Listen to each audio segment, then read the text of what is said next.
Hi, I'm Debbie Pokornik, and I run a company called Empowering Energy. And today I'm here to talk to you about 5 things every one of us needs to know about health, happiness, and relationship.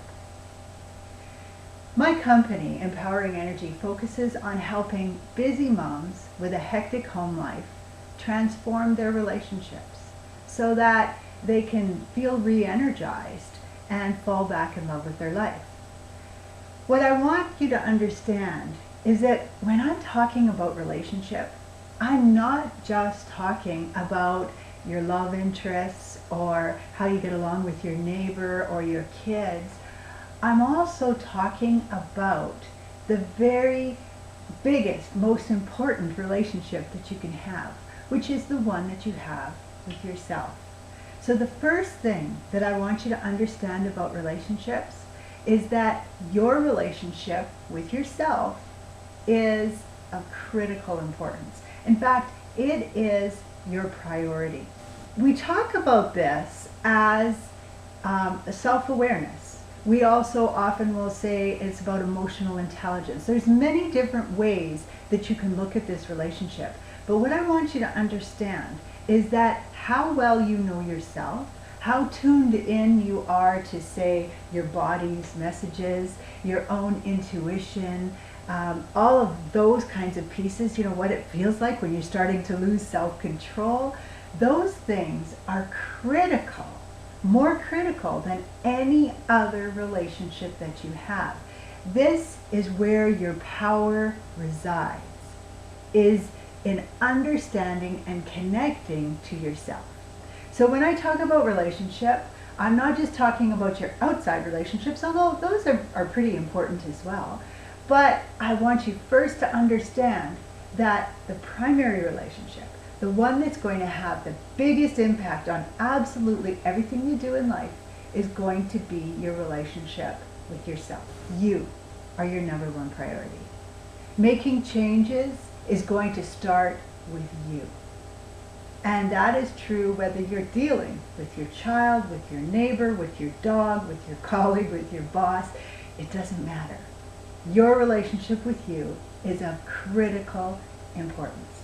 Tip number 2 is that how you feel is extremely important.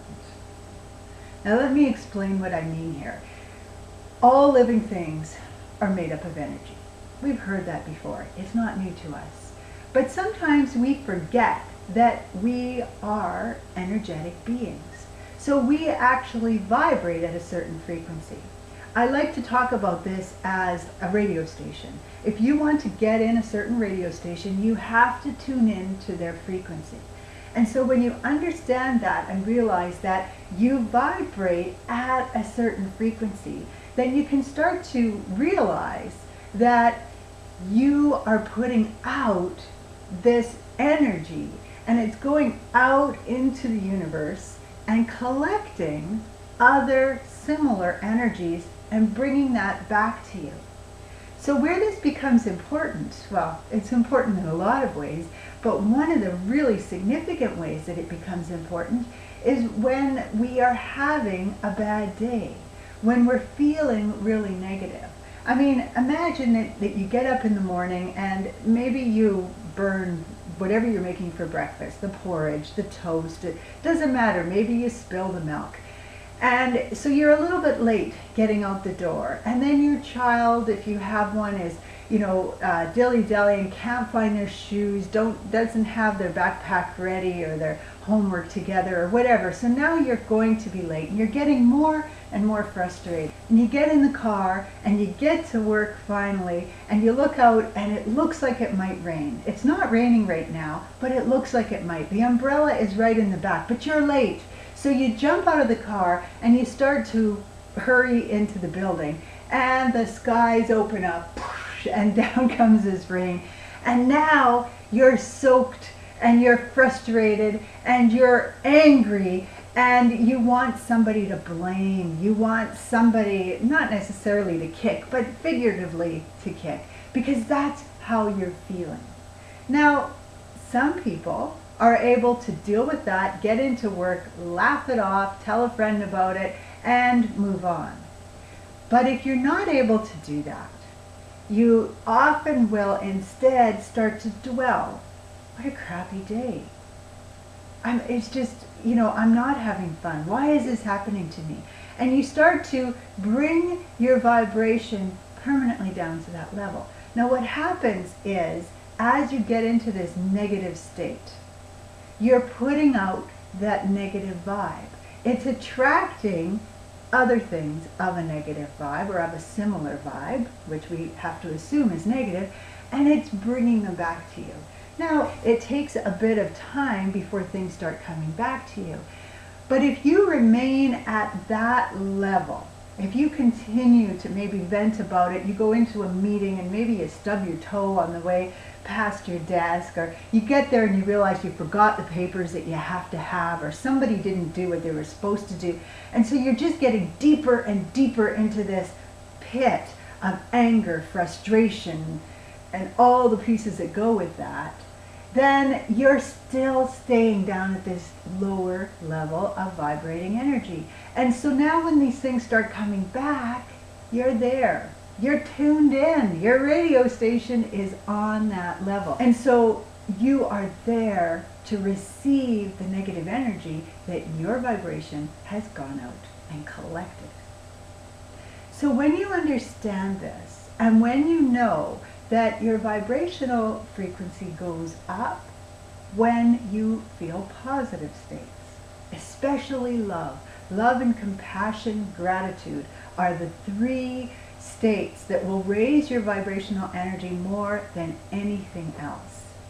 Then you can start to focus on that. One of the best ways to do it, honestly, is to laugh about what happened. Because when we laugh, we burn off the negative energy that's accumulating. We burn it off. We turn it into a more positive state, and we lift ourselves up. Those endorphins release. We feel better, and we raise our vibrational energy. So now what happens is when those negative things start coming back that we pulled to us earlier, we're at a different frequency. We change the station. So they miss us.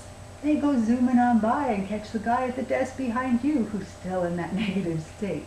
So it's really good for us to know this and to understand it so that we can focus on bringing up our vibrational energy as much as we can. Now, I get it. We all have really bad days, and this isn't always going to be possible. But just knowing this means that you can start to practice. And I like to teach tools like what I call netting, those pleasurable moments, so that you can use them to raise how you're feeling. Now, as women, how we feel is extremely important. We are emotional beings, and so that's where everything starts for us. We have a feeling first and then a thought. And so often what happens is if we have a frustrated feeling or a negative feeling, we search for thoughts that match that feeling. Why is this happening to me? I'm having such a bad day. Why is everybody picking on me? Why did it have to rain now? What did I do wrong? And so we tend to search for thoughts that match how we feel. But if we're aware of this, and if instead we can focus on thoughts that take us out of here, like, oh my gosh, what are the chances? Boy, I'm going to have a good time sharing this, later with my partner or with my kids, or who knew, or I was having a bad hair day anyway. And we start putting thoughts with it that help to make us feel better. Then we can raise ourselves up, change the radio frequency, and start to enjoy the higher vibration that we're now putting out there. This is a huge topic, and I realize I'm giving it to you in like just a few minute segment. But what I really want you to get from it, if nothing else, is that you have a far greater influence over how you feel, how happy you are, how much good things come into your life than you might think that you have. And just on a little side note here, we've had a lot of talk about the law of attraction in the last number of years. Some people are very sick of it. They don't even want to hear about it. All I want to say is this. When people first started talking about the law of attraction, they talked a lot about what you're thinking, putting your intention out there, knowing what that is. and they forgot to mention how important it is that you assume the feeling as if you already have it. And the reason is because that's what affects your energy more than anything else. So if you're into the law of attraction, if you've at some point heard the idea that you have to feel as if it's already happened, you have to adopt that feeling instead, that's why. Because that is critically important to what you're attracting to you. Otherwise, you shoot out those missiles of desire, and then they start coming back, and they're coming back for a person who's vibrating here, and you're down here, and the missiles of desire go to the person 2 desks back who is in that positive, higher vibrating state. I don't want you to think I'm talking about law of scarcity here, but I want you to understand that how you're feeling, how you're vibrating, that relationship with yourself is going to be critically important to your success and how successful you feel on a regular basis. The third thing that I want to talk about, now we're moving into relationships with others. So assuming that you're standing in your power, you've connected with yourself, you're focusing on how you're going to change yourself rather than others, because that's where your power lies. Now I want to talk about, okay, what about your relationship with other people? Because gosh, if your partner isn't working with you, if your colleague is butting heads with you, if your kids are frustrating the heck out of you, it's really hard to go out there and have an enjoyable day. So it's important that we know and understand how to get along with other people and how to make those relationships work for us, because we are social creatures. It is so important that we have other people in our lives and that we build strong connections with them. Differing amounts depending on your personality, but it's still critical that you have other people you can turn to that are your support system. So the tip that I want to share with you as the starting tip for building relationship is that men are not just big, hairy, misbehaving women. It is critical we understand that men and women are different, more so than just the obvious differences. We are wired differently. We have different roles. We have different purposes. And it is critical we understand that these differences affect every relationship that we have with the opposite sex. Now, I will say here that there are hormones like testosterone and estrogen that certainly influence how much you might follow these different gender roles. And I don't want you to think that I'm stereotyping, but it is helpful to take the category of men and the category of women and just separate us into those two columns in order to understand how these differences work. And then know that we're also different as individuals, all right? So please don't think if you're a woman and this doesn't quite fit for you that I'm telling you you're an anomaly or something. That's not the case, all right? So men and women are different, and we need to understand that. Alison Armstrong is the expert who I like to go to for really understanding this, because I think she does a fantastic job of explaining the differences, and she makes it really fun. And so certainly she's someone worth checking out if this is an area you want to delve into deeper. But for now, what I want to share with you is just a couple of the ways that we're different, so you can start to realize that the truth is we are different enough that we should be trained. From little, we should be trained in these differences in a way that it can help us to get along better. Because as long as we think that men are big, hairy, misbehaving women, or as long as men think that women are just wimpy and unnecessary, or getting in the way, they're just there to be nags, then we have a really big problem. One of the really important differences between men and women that I think is beautifully obvious once you understand it is that men back in the day used to be the hunter. And so their task was to go out and kill something, bring it home, feed the family, right? Whereas the woman's task was to go out and gather the berries, gather the roots, the mushrooms, whatever else they might need, and to look after the kids, to look after the cave, that sort of thing. And so men, I mean, they are wired to provide. That is extremely important for us to understand, but a much bigger conversation that we're going to have about it right now. But more importantly, they have what's called single focus. They are able to zero in on a target. So in this case, the target might be that the deer or the whatever lived back then that they're after, that they're trying to kill to bring home for supper. So they're able to tune out everything else, just focus in on that one thing and then go after it.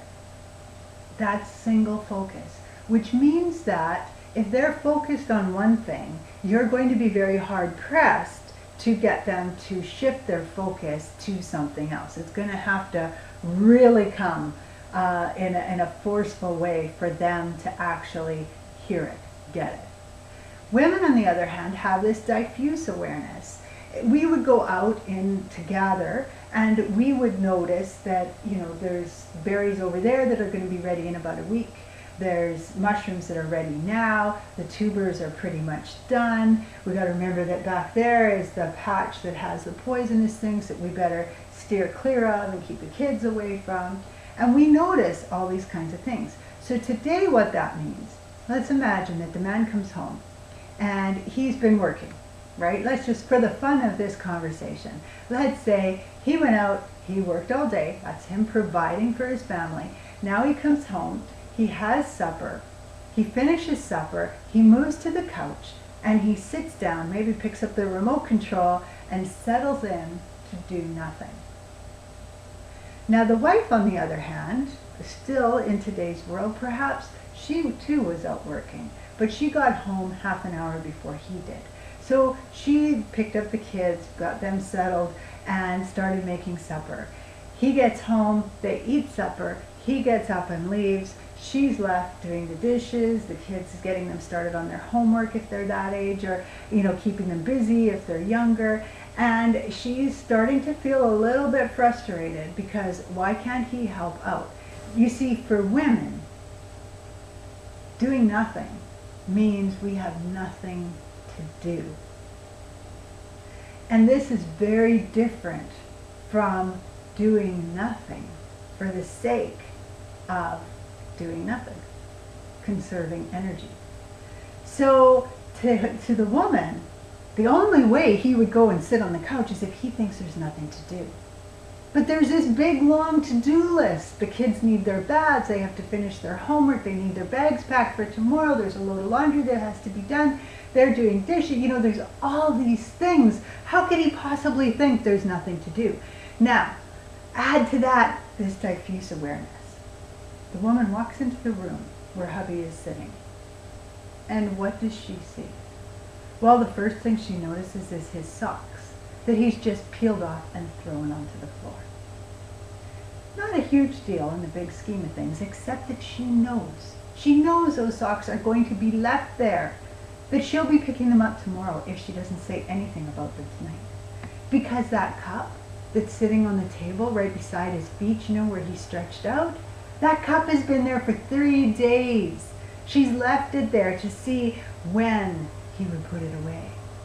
She can't believe, I mean, his leg is almost touching against it. She just started the dishwasher. If he had picked it up and brought it in, it could be in the dishwasher being cleaned. She notices a pencil stuck in a plant over to the side. That's not where they keep pencils. She's not very happy about that. And as she looks up, she sees a spider web starting to form. It's quite big already. It wasn't there this morning or the night before, but it's there now. And she sees it right away. She notices this. Now these things, because of diffuse awareness, they're all kind of screaming at her. She notices the dirt on the floor. She notices the dust on the table. She's noticing all these kinds of things. He, on the other hand, is single focused. He doesn't notice any of it. So what happens? Well, told you women are feelings first, men are thought first, women are feeling first. She starts to feel frustrated. Why doesn't he support me? Why can't he help? I mean, yeah, he worked all day. I worked all day too. Even if she didn't go out of the house to work, I looked after the kids all day. I did a lot of stuff. I mean, I know you can't tell because a lot of it was cleaning up messes as they occurred. So the place looks the same as it did. But boy, if I left them, you sure would be able to tell then.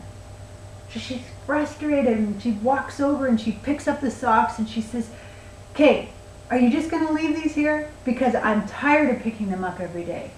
Kind of like this cup. And she grabs the cup and she takes the pencil out of the plant. She walks over and she swipes at the spider web. And off she goes, stomping into the other room. And the guy is sitting there. Might not have even noticed. What's her problem? Right? If he even did notice at all.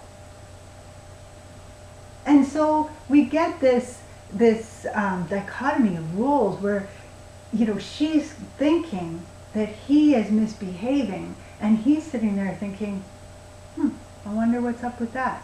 Because those things were not yelling at him. He honestly doesn't even see the socks. Now, I'm not making excuses for him at all.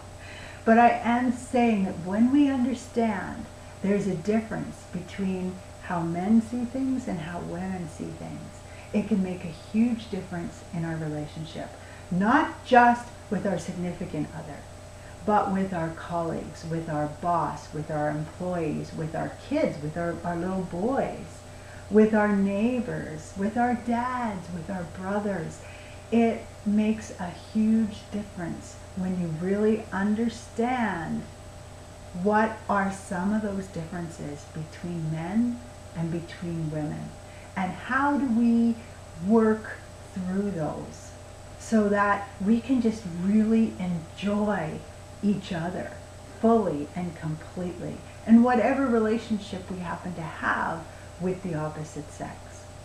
So that's tip number 3 that I really want you to understand, is that men and women, females and males, are very different. And once you understand that and learn some of the tricks and tools to make things work better for you, it can really change the kind of relationships that you have.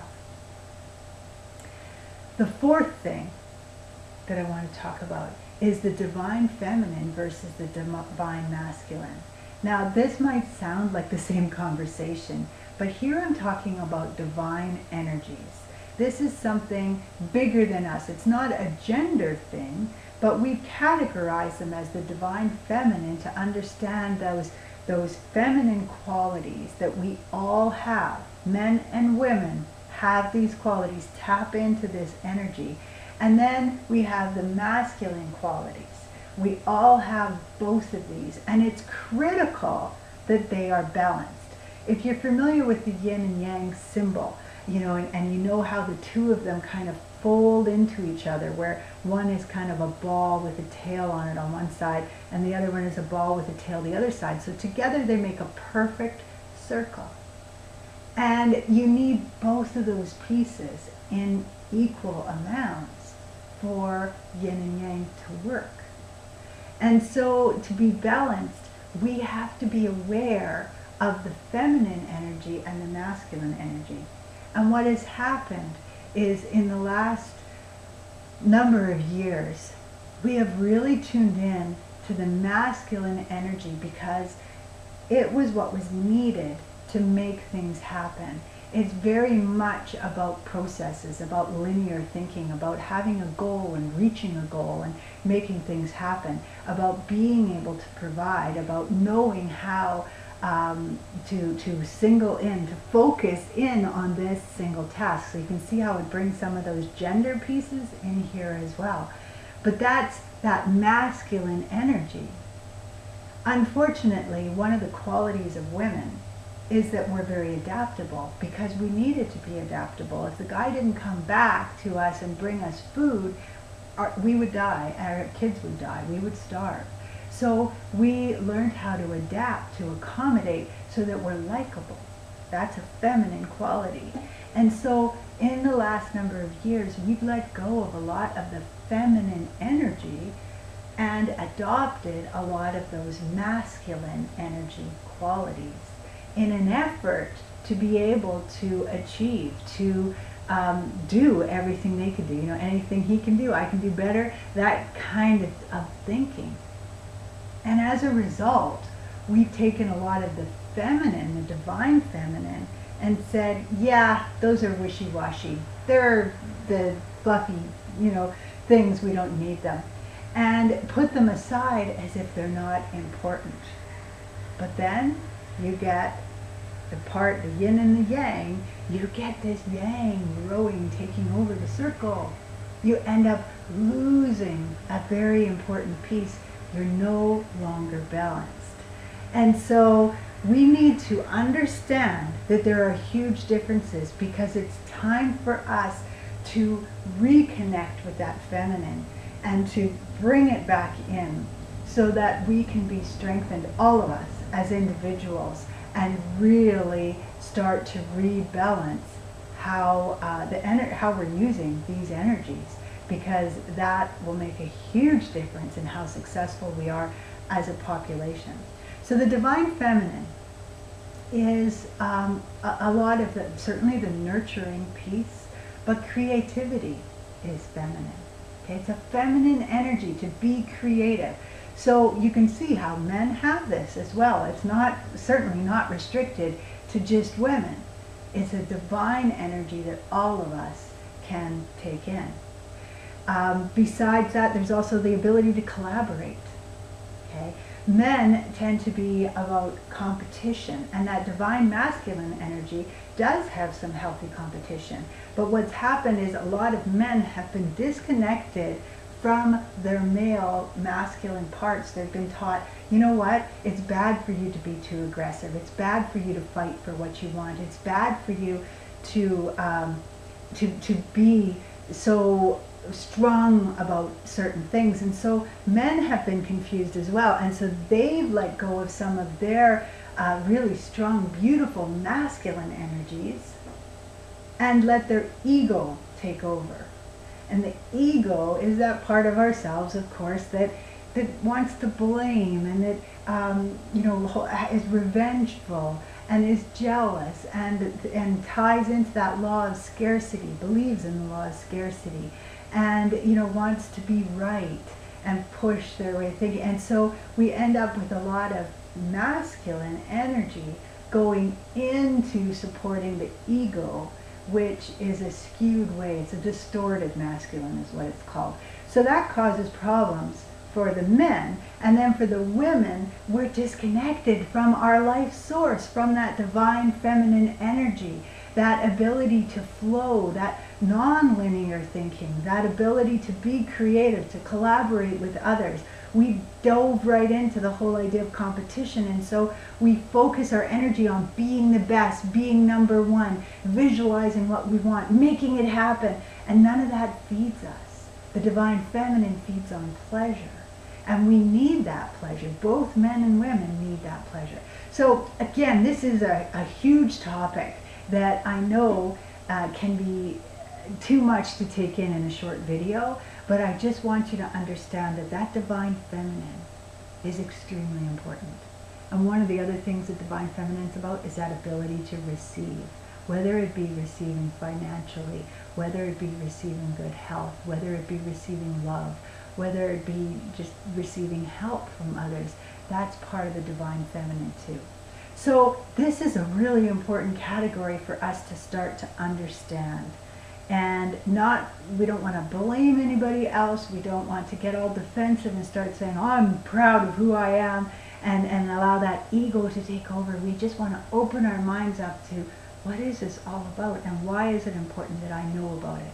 Because it truly is, or can make a huge difference in your health, your happiness, and your relationships. So that's the fourth thing I want you to get, is that the divine masculine, divine feminine is important, and it affects all of us. And then the final fifth thing that I want you to understand about your health, your happiness, and your relationships is that your journey is unique. And I know you've heard that. But I don't think that we all understand what that means. So I just want to point out to help you realize that, okay, you might be struggling health-wise.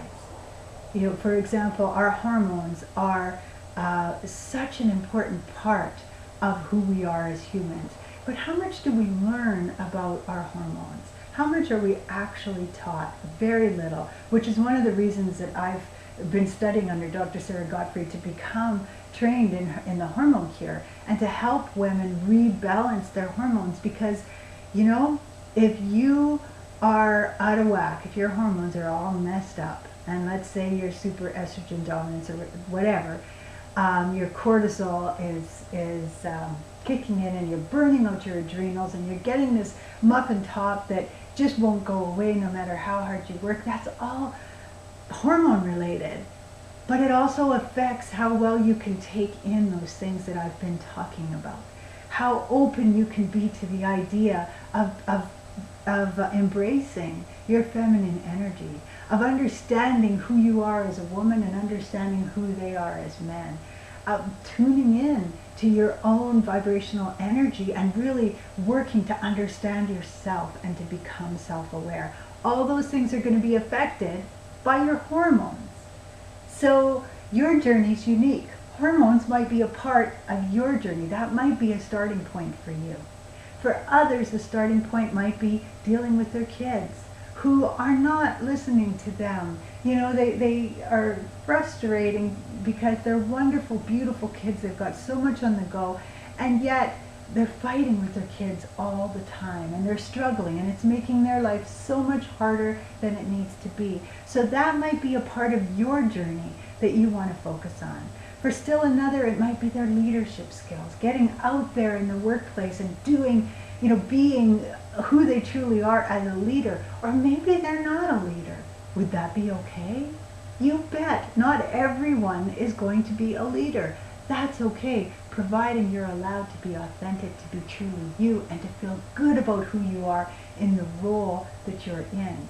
Your leadership skills will still help you. That doesn't mean you have to go out there and start leading the charge. So when you understand that your journey is unique, then you can take a step back and say, you know what, I'm not comparing myself to others anymore. Because we do that a lot. We watch other mothers, we watch someone else at work, we watch even TV shows or movies, and we think, why can they do it? Especially if it's a reality show. If they can do it, surely I can do it. But their life is very different. And, you know, you just can't compare. It's like comparing bananas and apples. They're both fruit, but they're not easy to compare. And when you try to compare them, one of them ends up feeling tall and skinny, and the other one short and fat. And one's really juicy, the other one's kind of dry. And all of a sudden you realize that those two things just can't be compared. So when you realize your journey is unique, you can stop comparing. You can start just loving yourself for who you are, which allows you to stand in your power, because remember that first thing is putting your relationship with yourself first. And then you're able to feel happier, you're able to raise your vibrational energy, you start to understand who you are as a woman, you start to understand who he is as a man. Whatever form that man takes in your life does not have to be your lover. It can be whatever form, your father, your uncle, your cousin, your colleague at work, whatever. And suddenly things start falling into place. So those are the 5 things I wanted to share with you today. And what I'd love to have you do is, if you're interested in finding out more about what I offer, please go to my site at empoweringenergy.com, shown here across the bottom. Leave me a comment below. If you watch this video because you're on my opt-in list, then please connect with me through my blogs, through my newsletter, and if not, please go to my site and get my complimentary gift so that you can start falling back in love with your life right now.